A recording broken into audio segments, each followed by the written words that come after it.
Bueno, déjenme decirles que donde no hay nada que cambiar es aquí, en Alemania, porque este es el mejor país del mundo. Suena un poco autobombo, ¿verdad? Bueno.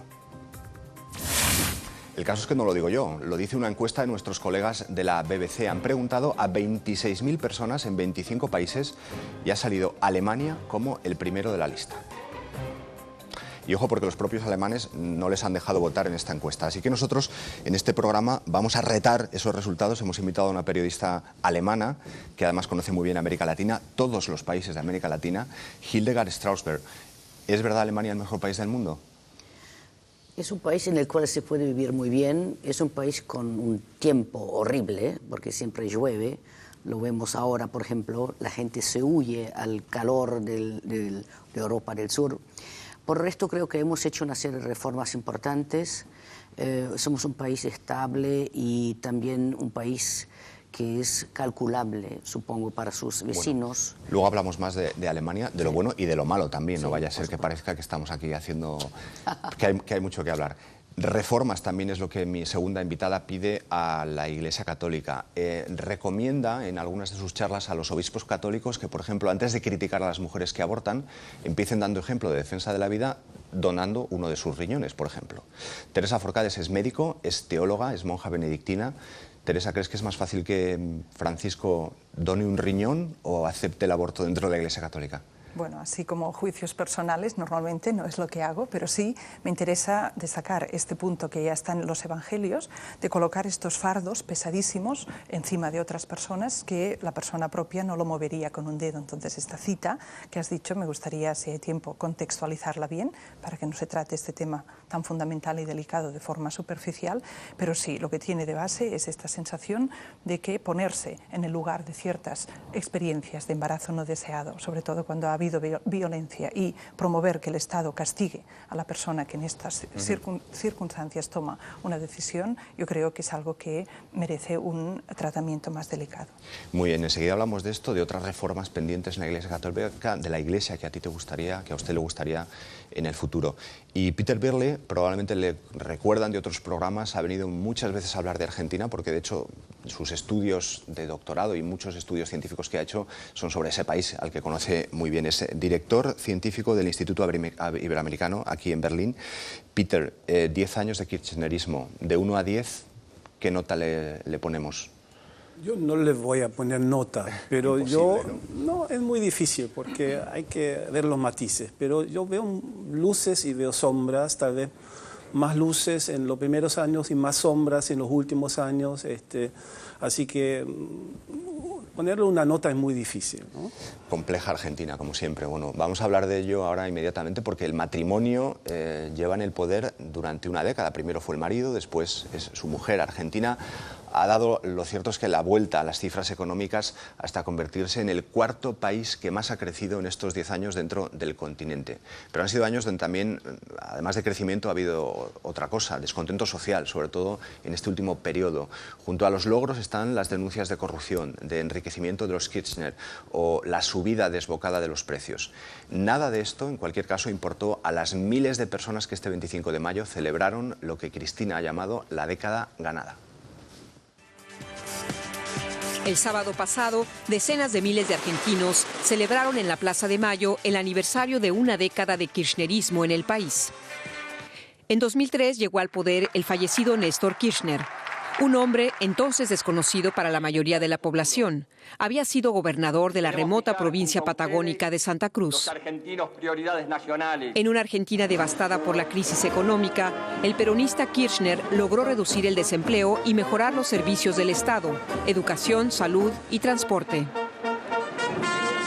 En 2007, Kirchner fue sucedido por su esposa, Cristina Fernández, quien inició una etapa muy diferente del kirchnerismo, marcada por conflictos con algunos sectores, como el campo, la prensa y el sindicalismo.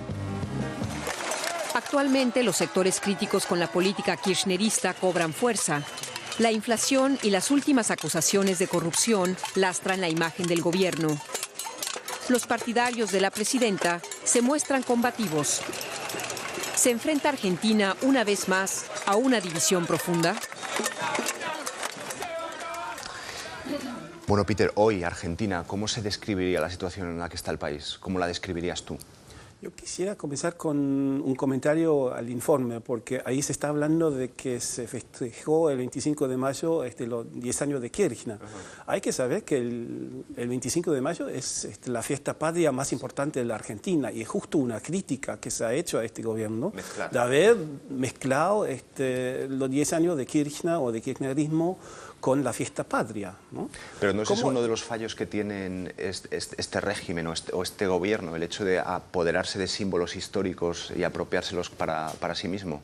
Bueno, de alguna manera todos los gobiernos tratan de hacerlo, pero sí es una crítica que se le ha hecho al gobierno. A mí me gustaría tal vez hablar también, porque antes hablé de luces y de sombras, y si queremos ver los 10 años, yo creo que habría que hablar que había que comenzar con algunos logros también muy importantes de este gobierno, ¿no? Porque hay que ver cómo estaba el país en el 2001 o también en el 2003 cuando comenzó el gobierno de Néstor Kirchner. Y fue muy difícil en los inicios porque Kirchner llegó a la presidencia con un 22% de votos, ¿no? Así que una muy débil legitimación. Y él logró con lo que ha hecho en los primeros años, en los primeros meses de su presidencia, restablecer no solamente la autoridad de la presidencia, sino también de alguna manera la autoridad del Estado, ¿no? Déjame decir que es verdad que vistas las cifras, todas las cifras económicas de hace 10 años a ahora, la evolución es tremenda en Argentina. Pero si eso es así, ¿por qué sin embargo estamos hablando hoy de que Argentina puede estar o podría estar entrando en una crisis muy profunda? Es decir, crecimiento, desempleo, disminución de la pobreza, todo ha ido por buen camino. No todo, quiero decir, hay cifras que ahora entramos a hablar de ellas, pero ¿por qué entonces Argentina no está en un crecimiento sólido, estable, como un país ejemplar? Por eso que mucha gente está hablando de una década desaprovechada, porque el entorno internacional para la Argentina ha sido bastante favorable, ¿no? Con precios muy altos para sus exportaciones, y se han logrado cosas también, ¿no? Porque la transformación de la Argentina en un gran país exportador de soja no hubiera sido posible sin una revolución tecnológica en el campo argentino.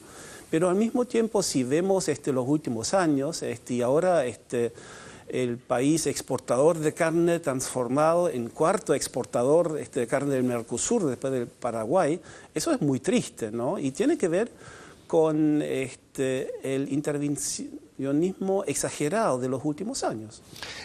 Gilega, te veo que estás apuntando y como quiero hacer que sea lo más interactivo posible, cuéntanos, ¿qué es?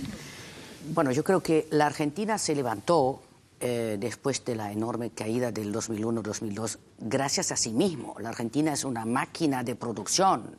Sin o con Kirchner, la Argentina se hubiera levantado.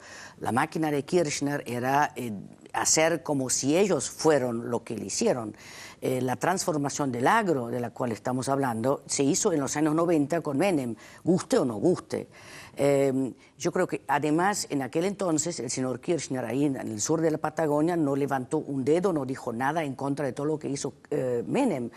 Yo creo que la credibilidad real de los Kirchner es nula en muchas cosas que han hecho, y yo realmente creo que además como periodista el trato que le están dando a la libertad de prensa, a la presión sobre los diarios importantes como Clarín o La Nación, esto hay que llamarlo así, esto envía a una dictadura increíble, que yo no puedo tolerar.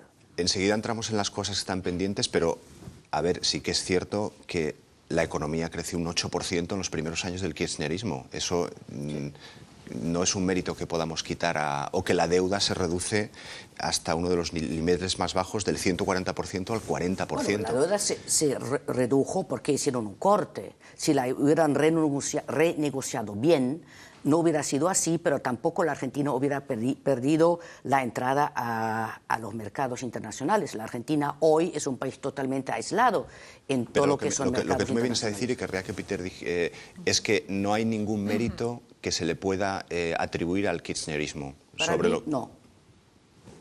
A él sí, a mí no. Yo conozco la Argentina en el año 70, conocí altos y bajos. La Argentina sí tiene muchas líneas, pero también la forma en la cual están manipulando el peronismo, como están tratando, por ejemplo, una figura como Alfonsín, están haciendo como si ellos fueron los que trataban la cuestión de los derechos humanos. Era Alfonsín en el 83, 84, 86, cuando fue difícil, ¿no? Y en aquel entonces el señor Kirchner no dijo una palabra, ¿no? No. Peter, que te veo muy callado. No, lo que pasa es que no me voy a poner ahora en defensor de este gobierno. Lo que a mí me gustaría es verlo con los matices que corresponden. Y yo creo que no corresponde hablar de una dictadura, ¿no? Eso me parece muy exagerado.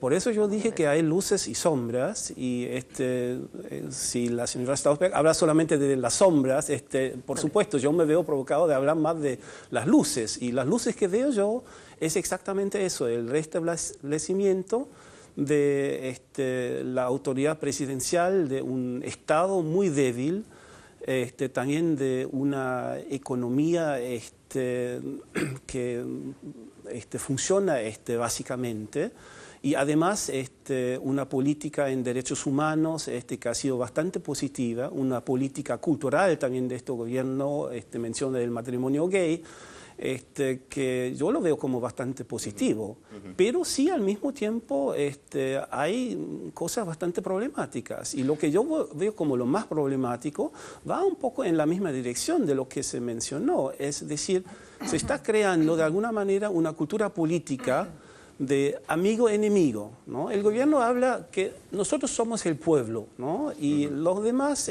los que están que no están de acuerdo con nosotros, bueno, de alguna manera son los enemigos del pueblo. Eso lo veo como muy problemático.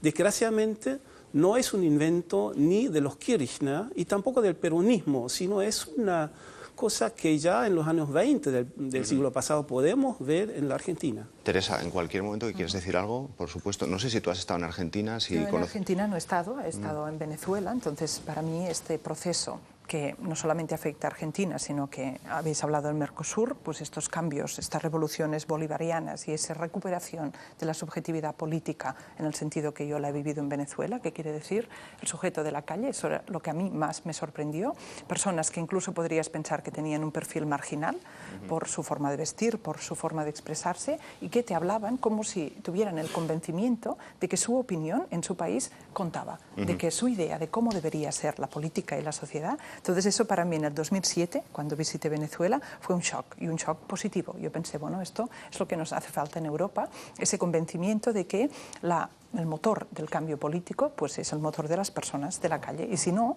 fuera así, entonces no tendríamos derecho a llamar democracia a nuestra sociedad. Yo entiendo que Argentina, con el gobierno Kirchner y de Cristina Kirchner en particular, forma parte de estos cambios que yo veo en su conjunto como muy positivos, y quizá por mis investigaciones en el tema farmacéutico, lo que sí que me sorprendió de este gobierno fue cuando esos contratos con la multinacional Monsanto, que es una de las multinacionales en este momento que más dañan no solamente esas relaciones justas que deberían regir a nivel internacional, sino sobre todo esa manipulación del tema de la salud. O sea, tenemos un problema con los transgénicos, y yo lamento que Argentina, colocada en la órbita, como digo, de unos países que abanderan un cambio social importante, pues tenga esa claudicación ante esos intereses multinacionales. Perdóname, porque son muchísimos temas y como tenemos el tiempo muy limitado, Hildegard, no sé si quieres decir algo de lo que ha dicho Teresa o Peter. Y también, aunque sea cortito, lo de los mapuches, por ejemplo, cómo se trata el tema de la diversidad religiosa en el propio territorio, este es otro tema que me parece importante.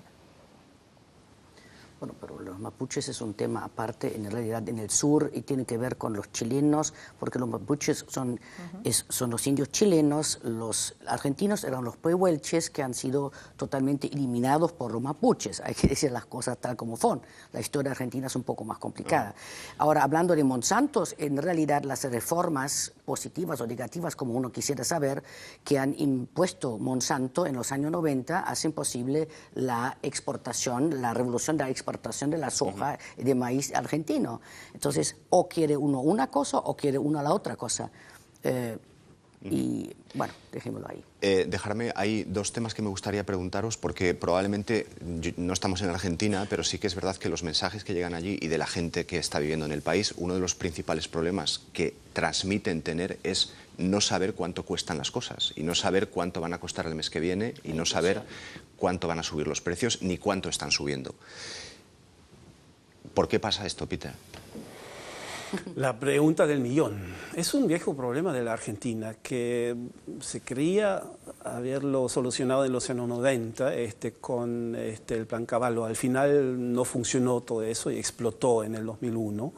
Este gobierno ha intervenido, el INDEC, en el año 2007, y así que hoy día es muy difícil tener estadísticas creíbles, ¿no? Porque el gobierno está hablando de un 10%, pero la gente siente por lo menos